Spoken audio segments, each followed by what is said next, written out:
പ്രഭാഷകൻ 41 മുതൽ 13 വരെയുള്ള വാക്യങ്ങൾ. മരണമേ, തന്റെ സമ്പത്തിന്റെ മധ്യേ സമാധാനപൂർവ്വം ജീവിക്കുന്നവന്, അല്ലലില്ലാതെ എല്ലാ ഐശ്വര്യങ്ങളുമുള്ളവന്, രുചികരമായ വിഭവങ്ങൾ ആസ്വദിക്കാൻ ആരോഗ്യമുള്ളവന്, നിന്നെപ്പറ്റി ഓർക്കുന്നത് എത്ര അരോചകമാണ്. മരണമേ, ദരിദ്രനും ശക്തി ക്ഷയിച്ചവനും വൃദ്ധനും അല്ലൽ നിറഞ്ഞവനും സഹിഷ്ണുത നഷ്ടപ്പെട്ട് സദാ നീരസം പ്രകടിപ്പിക്കുന്നവനും നിന്റെ വിധി എത്രയോ സ്വാഗതാർഹം. മരണവിധിയെ ഭയപ്പെടേണ്ട. നിന്റെ മുൻകാല ജീവിതത്തെയും ജീവിതാന്തത്തെയും ഓർക്കുക. മർത്യവർഗത്തിനുള്ള കർത്താവിന്റെ തീർപ്പാണ് ഇത്. അത്യുന്നതിന്റെ ഹിതം നിരസിക്കാൻ ആർക്ക് കഴിയും? ആയുസ് 10 100 1000 വർഷമായിക്കൊള്ളട്ടെ, പാതാളത്തിൽ അതേപ്പറ്റി ചോദ്യമില്ല. പാപികളുടെ സന്താനങ്ങൾ മ്ലേച്ഛ സന്തതികളാണ്.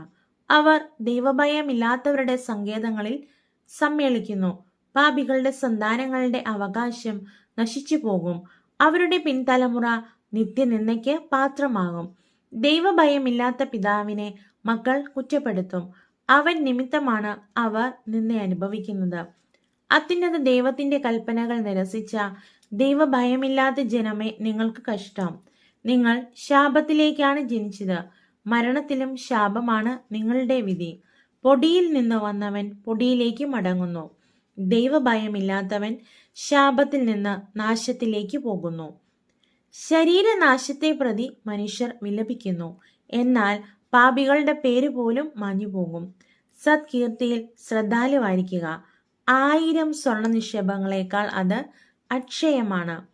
നല്ല ജീവിതത്തിന്റെ ദിനങ്ങൾ പരിമിതമത്രേ, എന്നാൽ സത്കീർത്തി ശാശ്വതവും. 14 മുതൽ 23 വരെയുള്ള വാക്യങ്ങൾ.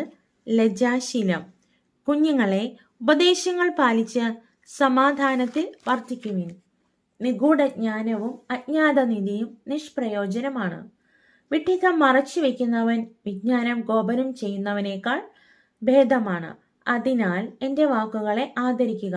എല്ലാറ്റിനെയും കുറിച്ച് ലജ്ജിക്കുന്നത് നന്നല്ല. എല്ലാവരും എല്ലാം ശരിക്കും വിലയിരുത്തുന്നുമില്ല.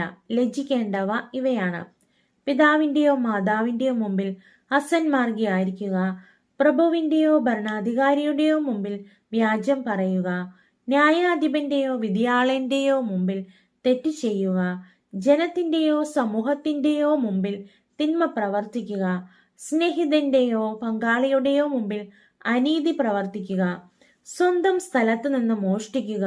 ഇവയെല്ലാം ലജ്ജാകരമാണ്. ദൈവത്തിന്റെ വിശ്വസ്തതയുടെയും ഉടമ്പടിയുടെയും മുമ്പിൽ ലജ്ജാഭരിതനാവുക. ഭക്ഷണാവസരങ്ങളിൽ സ്വാർത്ഥ താല്പര്യം കാണിക്കുന്നതിലും ക്രയവിക്രയങ്ങളിൽ കാപട്യം കാണിക്കുന്നതിലും പ്രത്യഭിവാദനം ചെയ്യാതിരിക്കുന്നതിലും കുലടയെ അഭിലാഷപൂർവം നോക്കുന്നതിലും ബന്ധുവിന്റെ അഭ്യർത്ഥന നിരസിക്കുന്നതിലും അന്യന്റെ ഓഹരിയോ സമ്മാനമോ അപഹരിക്കുന്നതിലും അന്യന്റെ ഭാര്യയെ ദുർമോഹത്തോടെ നോക്കുന്നതിലും അവന്റെ ദാസിയുമായി ബന്ധപ്പെടുന്നതിലും ലജ്ജിക്കുക. അവളുടെ കിടക്കയെ സമീപിക്കരുത്. സ്നേഹിതന്മാരുടെ മുമ്പാകെ നടത്തിയ വഷളായ സംസാരത്തിന്റെ പേരിൽ ലജ്ജിക്കുക. ദാനം ചെയ്തിട്ട് കൊട്ടിഘോഷിക്കാതിരിക്കുക. പരദൂഷണം ആവർത്തിക്കുന്നതിലും രഹസ്യം വെളിപ്പെടുത്തുന്നതിലും ലജ്ജിക്കുക. അപ്പോൾ ഉചിതമായ ലജ്ജയായിരിക്കും നിന്റേത്. എല്ലാവരും നിന്നെ ഇഷ്ടപ്പെടുകയും ചെയ്യും.